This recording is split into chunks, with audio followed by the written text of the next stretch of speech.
Hey everyone, it's Elise. I am here today to talk to you or to do part two of this ping pong ball puppet workshop. I am really excited about this. This workshop I developed, it was because it was kind of inspired by our hand puppetry class here at UConn, which I took this past semester, and it was a lot of fun and I learned a lot. So today we're going to be going through kind of like how to perform hand puppets. And more specifically, we created these little guys on Wednesday. If you weren't with me on Wednesday and you didn't end up making one of them, that's totally fine. You can actually just use your bare hand and just pretend that this is the head. That'll totally work with this workshop. Or if you already have a hand puppet, that works too. So anything you really have will work for this. So just to begin, we're just going to start off. Sorry, I have my notes right here if you see me looking over here. We're just going to start off with some stretches. I don't know about you, but I'm a coffee drinker, so that means my hands are like constantly kind of trembling, which isn't super good for bare hand puppetry. So, but I do find that stretching helps. So the first thing we're going to do is just clench and release. So that's just squeezing your hands as tight as you can possibly make it, and then releasing. We're going to do that like 5 times, like 4 more. So there we go. Tight, tight, tight, like that. Squeeze it tight. You can even, like, I don't know, pretend you're boxing or something. I don't know. Just have some fun with it. Do it again. All right. I don't know how many times I've done that, but I'm kind of feeling loose and ready to go. I'll do it one last time. All right. And I call this next trick, this next like finger stretch, the waggle. So I just do like this a bunch of times. Maybe it kind of looks like I'm a creepy witch or something, but I like to feel like my fingers crack and like stretch out. Try to do it as big as you can.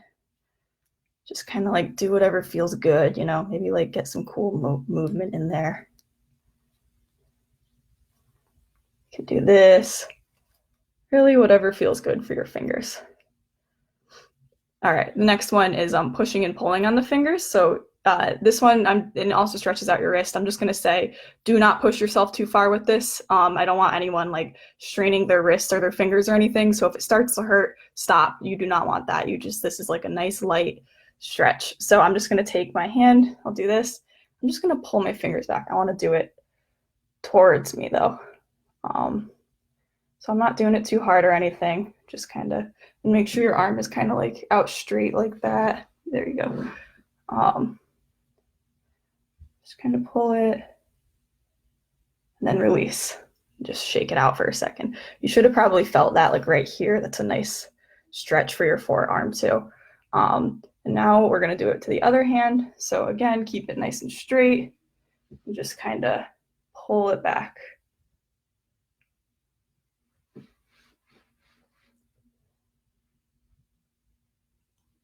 All right, that feels good. We're going to do the opposite of that now. Again, same principles apply. You're just going to take your hand, put it over your knuckles kind of like that, and push in lightly. I look like this. There you go. You can see it now. I'm feeling that again, like right here. So that feels nice.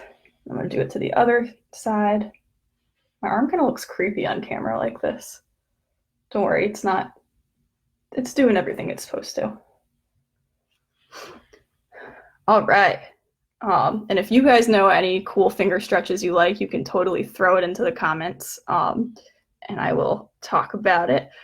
Wrist rolls, I just kind of do this for a second, just because like I like to, you know, loosen up the wrist. That's a big part of hand puppetry. So yeah, and then the last thing I want to talk about is just the isolation exercise. So a big thing, especially with these, is that, especially with bare hand puppetry, is that we want to make sure that when you move your fingers, you are isolating your fingers so the rest of the puppet doesn't move. So say like if I wanted to like wave, if like the whole hand did this, that's not super effective. So we're just going to do some isolation exercises. This is hard for me too, so you might see me mess up, but basically that means we're going to like curl in our fingers without trying to move the other fingers. And do not worry if you can't get this. I've been doing this for a while, so, and I still mess up sometimes. Oh, the middle finger is the hardest for me. I'm really just straining right now. It's a hard workout. There we go. Uh-oh, my middle finger moved. Stay still. And we're gonna do this. All right, and now we're just gonna shake it out. Just go crazy, but don't hurt yourself. All right, we're good. I feel pretty loose now. So now we can get started. With these ping pong ball puppets or bare hand puppets, whatever you want to do, I think it's important to note finger position. So when I tend to perform these, these tend to be like the main hands, and I try to keep these fingers here down unless like I really want to emphasize something, like maybe the puppet's scared and it's like, ah, but most of the time I'm trying to perform like this. You can do whatever you want. You could do like this the entire time. I've seen people do things like this. So whatever feels comfortable to you, just kind of do what your hand wants to do. That's the important part of this. But yeah, so now we're going to talk about focus. Puppet focus is really important because you don't want your puppet just kind of like, looking around at nothing when you're performing. That's just not effective. So what we're going to do is just, I want to talk about just like puppet posture for a second. And actually, I'm going to move my camera down. So something that I want you guys to have, I'm just going to scooch down here. Sorry about that. Is like a nice platform. This is going to be like the ground for your puppet, if that makes sense. Let me just get slightly more comfortable. Here we go. So now this is the ground, right? If you can see, my puppet is fairly straight, or you don't want it like leaning forward like this. I tend to do this as a performer. It's totally fine if you are. Just try to like correct that in yourself, because you want your puppet standing straight, right? Unless it's like looking for something on the ground. You want that posture to be nice and aligned with the stage floor. So just like kind of keep watching that. It's okay if you slip. You're human. And also, let me see my notes. Height. This is important too. So you don't want your puppet to have a consistent height the entire time they're on stage. So like, I don't know, you don't want your puppet to be performing here one moment and then like all the way down here the next. It's just not consistent, and it'll confuse your audience. So you kind of want to just like keep that like right, if you're performing with your hands right now, just, I don't know, I would say like right here is about the cutoff. And again, if you like kind of accidentally like do this or slip down a little bit, that's okay. Everyone knows it's a hand, so no one's judging you if that happens. But yeah, so now we're going to talk about focus. So this is where the puppet's eyes are. And I apologize, Facebook, like the screen I'm seeing myself on is backwards, if that makes sense. So like, I'm kind of moving in like opposite directions right now. So if I mess up a little bit, that's on me, and I'm super sorry about that. But we're just going to do like what I like to call like the looking exercise. So that's just, I'm going to tell you to look at like a corner, maybe just like follow my puppet, and just like kind of get used to like looking, around and trying to focus your puppet. So I'm going to have him look straight at, wow, this screen is so weird. I'm so sorry. I'm going to have him look straight at the camera. Right? I think he's looking right at you guys. He says hi. Look at the ground. So an important thing with looking at the ground is that you don't want your puppet to tilt too far forward, because then it looks like it's going to like keel over, and we don't want that. So looking at the ground, look off to the right, and I think that's left for you, but just go out, just listen to my voice. Let's say that, and look to the left, look up. And this is another thing, you don't want your puppet to be like looking so far up that it's about to fall backwards. So try to like find that happy medium. Looking up. Let's look at the corner of our computer screen. The other corner. Down at the other corner. The other corner. Back at the camera. So yeah, you can so we're gonna have this, I don't know if you're performing in like front of the screen right now, you can kind of perform to whoever you want. If you're with another person, I would recommend kind of performing towards them, and they can like give you feedback on if what you're doing is good or not. So we're gonna do that. All right, let's just do that a few more times. So let's look up and look down. Look off to the side. Look off to the other side. Look straight at the camera. Ooh, oh, that's awkward. There we go. All right, and have your puppet like breathe it out for a second. he's just, you know, my hands are shaking right now. I'm sorry. That's because, again, I'm a coffee drinker. If you find that your hands are shaking kind of like uncontrollably, you can always just switch to the other hand. This is just like a fun little workshop. There's no pressure on you. So do that if that's what you feel like doing. But now we are going to go to the movement part of this. So puppets obviously don't just stay in one place. They like to like travel everywhere. So let's say this is our stage, right? I'm gonna get a little bit more comfy for this. What we're gonna do is we are going to walk first. So you want to think about how your puppet walks, right? So maybe it's a little bit more down so you can see my face. So let's just have your puppet walk across the stage right here. And that would just be kind of like, you know, however you want to do. I tend to like just move my hand back and forth in like a slow manner. Some people like will do this. It's kind of a character choice. You can do whatever you want. Maybe like they're looking around at things like, ooh. Maybe they're like old and weak or something, so they're kind of, you have like a lot of tension there and it's hard to walk. You can stop and take a breath, like,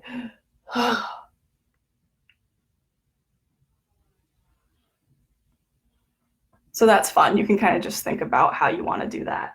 But also, puppets don't always walk. Sometimes they run. So when we do that, what I like to do is just kind of like almost have like, well, franticness never really, like, you don't want like frantic movement that's unclear, but it's like fun when like the puppet's kind of like, ah, like, so you can kind of go crazy with it. It's puppetry. Puppetry is fun.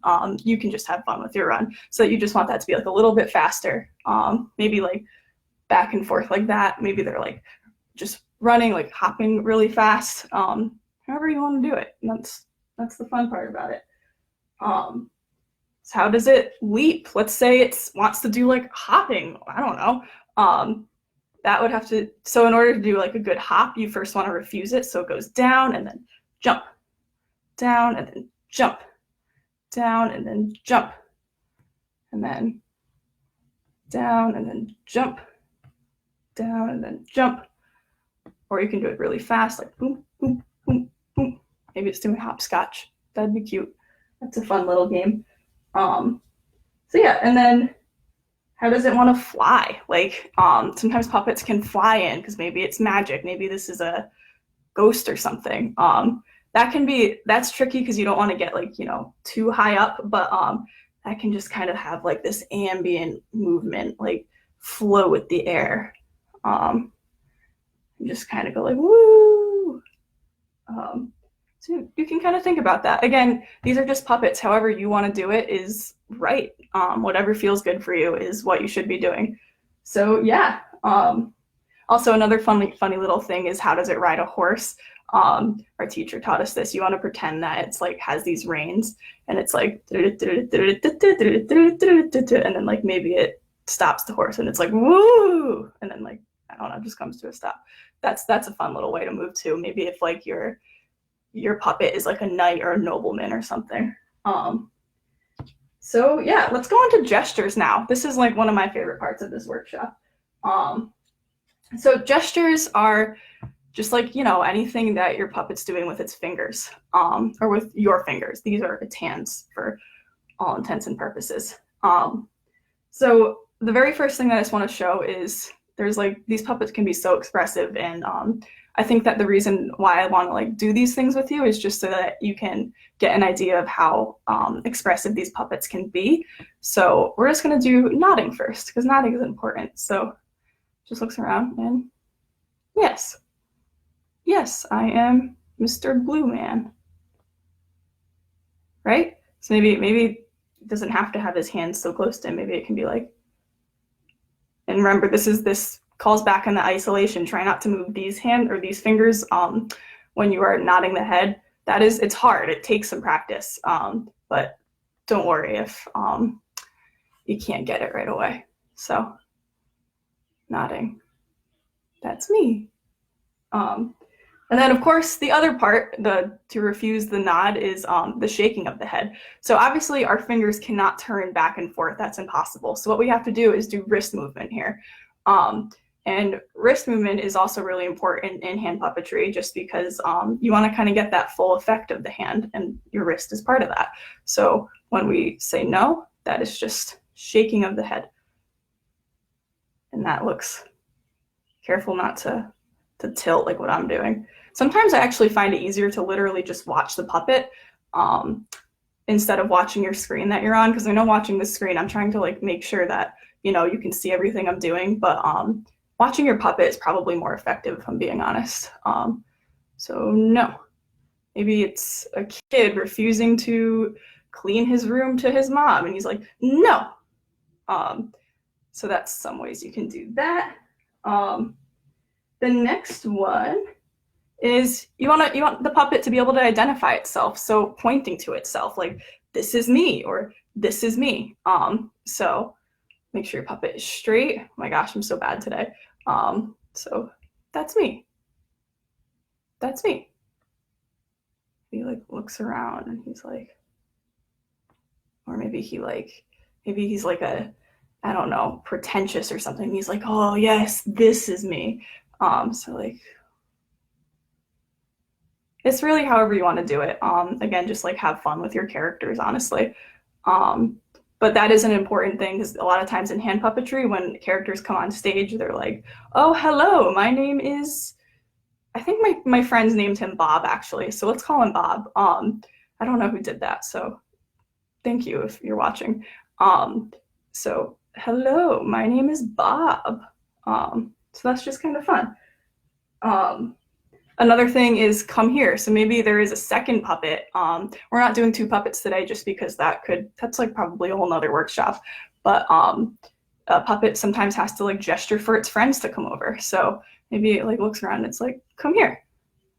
Or maybe it's like, you, come here. So really, like, it's whatever you want. Like, it's kind of depends on the context of what's happening right now. So again, like, we can just practice that for a moment. Maybe it's just kind of like maybe it's pointing at like the audience. I'm getting messed up with my screen again. Pointing at the audience, and it's like, come here. And then maybe like, I don't know, a person will come up out of the audience. So that's good. We also have like the greetings, like hello and goodbye. These are hard to differentiate just because we, you know, wave for each of them, usually with puppets. So I think the difference is kind of like having the emotion and just like the physical shape here. So like maybe hello is like, oh, hi, you know, like you get kind of that excitement. Or like maybe if like you're not super excited to see the person, you're like, hello, and then like look away. Maybe that's like, I don't know, awkwardly seeing someone you barely know in a grocery store. I don't know, kind of up to you. And then goodbye is like maybe you're really sad about it and you're like, bye. Or bye. It's kind of up to you. Just have fun with it. But that is really important in puppetry, because normally you want the characters to kind of like introduce themselves and exit like accordingly. So yeah, now we can kind of get into like adding some like cool little emotions. I'm gonna rest my arm for a second, because you can also get really tired when you're doing hand puppets. Normally people either perform like with the arms right in front of them or like above their heads. And I know that both of those can be pretty like taxing on the arms. So yeah, puppeteers are strong. They gotta get buff to do this kind of thing. I know I need to start working out. So one of my favorite things that a hand puppet can do, it's super easy, is just rubbing its hands. And rubbing our hands when we do it, it can mean a few different things. One is just kind of like, maybe it's like thinking about what it has to do. Or maybe it's an evil character. And he's like, maybe it's greedy and like, I don't know, it's planning on stealing something. Maybe it's got something sticky on its hand and it's like, ew. I don't know. So you can just kind of have fun with that. But I like that. So next, also tapping. So puppets can get really impatient sometimes. So you can have the puppet kind of like, maybe it's like waiting for something and it's just like, then it's like getting kind of bored. a lot of times when puppets tap, they do it for emphasis. So like if it was like really passionate about something, it would be like, you know, listen to me. So that's kind of like a more forceful character if you think about it. Um, but yeah, there's also stroking the chin or just like thinking in general. So I know puppets, these kind of puppets, especially the bare hands, tend to be really good at like just like thinking. So just kind of have fun with that. Maybe it's like, oh no, maybe that's like a mortified thinking about like, what have I just done? Um, so that's kind of fun too. You can think in a lot of different ways. Maybe it's just thinking by like looking up at the ceiling and like maybe it's daydreaming. This kind of looks like daydreaming, right? Just kind of have fun with that. Um, Next is, oh yeah, we can do like crying, right? Like maybe something really upsetting happened to the puppet. This can get dramatic depending on how you want to use your wrist or if you just want to use your hands. So like a dramatic crying would kind of be like, right? Or like regular crying would just kind of be like, so it's kind of up to you. I like the wrist movement, especially or in puppetry, when you tend to use the wrist in hand puppets, it's like a more dramatic movement. So it kind of depends on like what the context is of this situation. Like, what do you want to do with it? Next, I like this one. I like to, my arm is so tired. Let me just like stretch it. Yeah, you guys can totally do this too if you're getting like tired. Please don't worry about that. That is normal. We can do sneezing. These puppets sneeze so well. It's so cute. So this also has to do a lot with breath. So almost like inflate when you take that like breath until like you're so high and then like you have to exhale really fast. So like achoo, right? Isn't that kind of fun? And you can do it like as dramatic as you want. So maybe let's just do it one more time to have fun. Like achoo. Ugh. Isn't that cute? So yeah, we have that. Or they can just be sick in general and just kind of, maybe they're like queasy and they're like, oh, and that kind of goes back to like the walking, like feebly thing that I was talking about earlier. So like they're like, oh, maybe they're dizzy and they're gonna throw up. So kind of up to you. The last thing I want to do is like maybe it's shy. These puppets do shy really well. So like it like looks at the camera and it looks away really fast. It's just nervous, right? And then runs off really fast. I don't know, just kind of like some fun things you can do with it.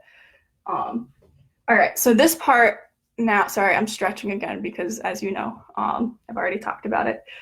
This part, I didn't talk about this book yet. I showed you guys it yesterday in a little sneak peek, but there's this book called Making Puppets Come Alive by Larry Engler and Carol Fegan. And it has like a lot of really good tips in it for just hand puppets. I think this book was like $12 on Amazon. I just looked it up today. We can even post a link to it in the comments. But it's a great book. It's really simple. It's good for all ages. And it just kind of talks about how many different like gestures there are in puppetry or just like pretty much how to perform hand puppets. There's this really cute thing, they call it like cards, where like there's these different little scenarios in the cards that you perform. And I'm going to kind of do this next part of the workshop, taking inspiration from that. Some of these little scenarios I did take straight from the book, so I'm giving it credit now. And then some of them I made up myself. So we're going to do that. These are fun. This always had like the hand puppet class laughing. It was really fun. So basically, again, these are like little scenarios, right? So we're going to have, let's see, we already did kind of the points of the self one. The puppet walks on, sees something scary, and then runs off. So puppet walks on, maybe it's looking around, it's like, and then just runs off. So I don't know, you can kind of, maybe it sees like a spider on the ground, like, so it's just walking and it's like, and then just like runs off. It's up to you. You can do whatever you want. What about comes on, notices audience, is shy, and then walks off. So just kind of like, oh yeah. Oh, he's shy. I can't look at the camera. There we go. and he gets off. All right, how about puppet watches a spider crawl around on the floor? This one's good for just like focus because you want to make sure you're kind of like almost envisioning the spider on the ground. So maybe it's like further away at first, so it's looking more like right around here. And it's just kind of like, maybe it gets too close to it and it's like, maybe it like kills it or something. Oh no, oh poor spider, that makes me sad. So that's fun. Let's do puppet walks on slowly, thinks and is sad, and then walks off slowly. So remember, we have to like think about how a puppet would walk sadly. And then maybe it's thinking about a breakup it just had, and it's sad. Maybe it sighs like, and then keeps walking.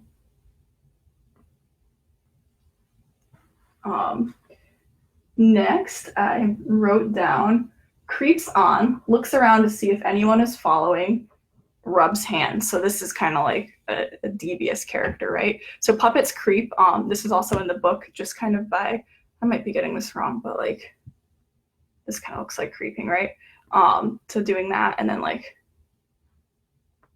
looks around, nods like no one's around, and then so have fun with that. Next one I have is puppet walks on, becomes sleepy, brushes off a little spot for it, and falls asleep. So maybe think about how a sleepy puppet walks. Maybe it's like, oh, I'm just sleepy. And then maybe it can yawn. How do people yawn again? Like, whoa. And it sees a spot, brushes it off. And then you can kind of decide how it wants to sleep. Some puppets sleep like this. Some could just, I don't know, sleep like this. It's up to you. And then you have to have snoring, of course. So it'd be like, oh, wait, I can't do that like that.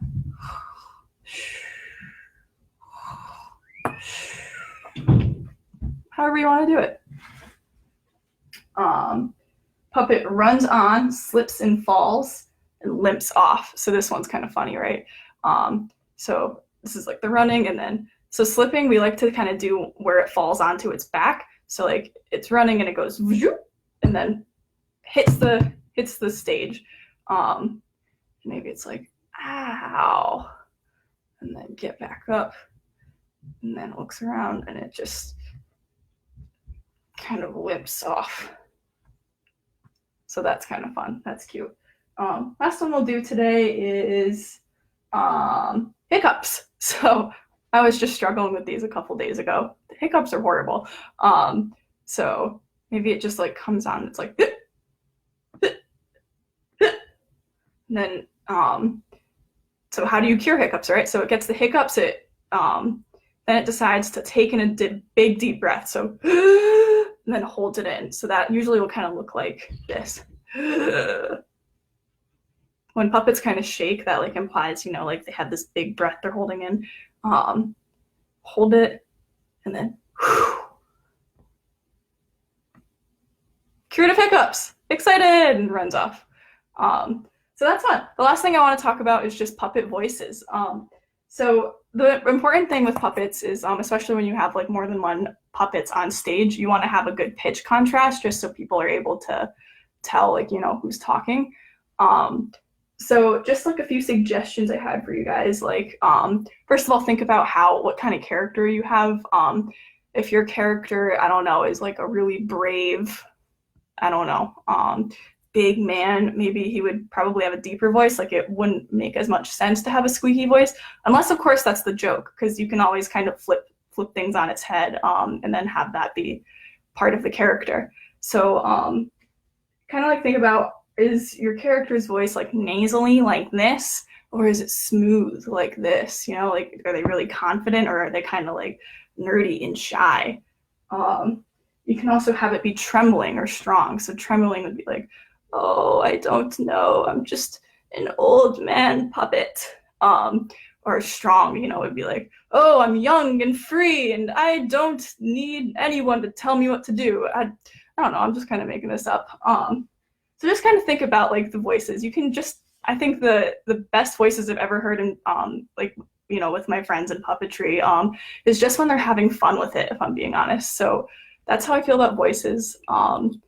And you just kind of go with it and determine what makes sense with the character. So, oh, one last thing before I end. Another thing to like kind of have unique puppet voices is think about their motivations, and then use that to determine the emphasis of the lines they're saying. So the line I have for the example is, "I want to go to the store." So let's say this puppet is really selfish and always gets what he wants, right? So maybe he's like, "I want to go to the store," versus if like the context is a little different and let's emphasize like store. I don't know. "I want to go to the store." So then maybe that's like kind of whiny or something. Like, "We need to go to the store now." So just kind of think about that, like where you want to put the emphasis in your puppet's voice. But that's about it. That's we're out of time today. But I want to thank you for being with me today. I hope you learned a lot. And again, if you want to kind of look into this book, it's Making Puppets Come Alive. Thank you to the writers for giving me inspiration for this workshop. But yeah, I hope to see you guys next week with me. Bye, everyone.